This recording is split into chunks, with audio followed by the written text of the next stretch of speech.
இளைதாக முள்மரம் கொள்க கலையுணர் கைகொள்ளும் காட்ட விடத்து.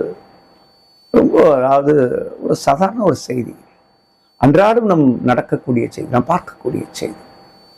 ஒரு தோட்டத்திலே முள்செடி இருந்தால் உடனே பிடுங்கி எறிந்தால் நமக்கு துன்பமில்லை. ஆனால் அதை நன்கு வளர விட்டு மரமான போது களைய முற்பட்டால் கைகள் பொத்தி ரத்தம் வடிவதை யாராலும் தடுக்க முடியாது. அப்ப என்ன சொல்ல வரார்? தீமைகள் சின்ன அளவில் இருக்கும் பொழுதே அதை செடியை போன்று, முட்செடியை போன்று நீங்கள் வேரோடு கலைந்தெடுக்க வேண்டும். வளர விட்டு பின் என்ன நீங்க சட்டம் போட்டு திட்டம் போட்டு என்ன காவல் போட்டாலும் அதை எடுக்க முடியாது. இன்னைக்கு பாருங்க, நம்ம நாட்டில் ரொம்ப இந்த போதை பழக்கத்திற்கு அடிமையாகக்கூடிய ஆண்கள் இருந்தார்கள், இன்று பெண்களும் வந்து விடுகிறார்கள்.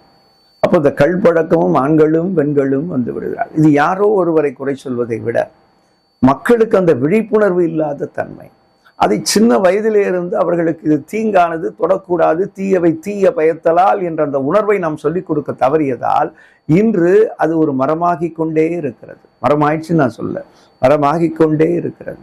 இதை களைவது நமக்கு துன்பத்தை தந்துவிடும். அதனால அவர்களுக்கு அந்த விழிப்புணர்வை ஏற்படுத்தி இந்த தீங்குகளில் இருந்து அவர்களை நாம் காப்பது அரசினுடைய கடமை மட்டுமல்ல, சான்றோர்களின் கடமை, தனிப்பட்ட மக்களின் கடமை, பெற்றோர்களின் கடமை, அனைவரின் கடமை.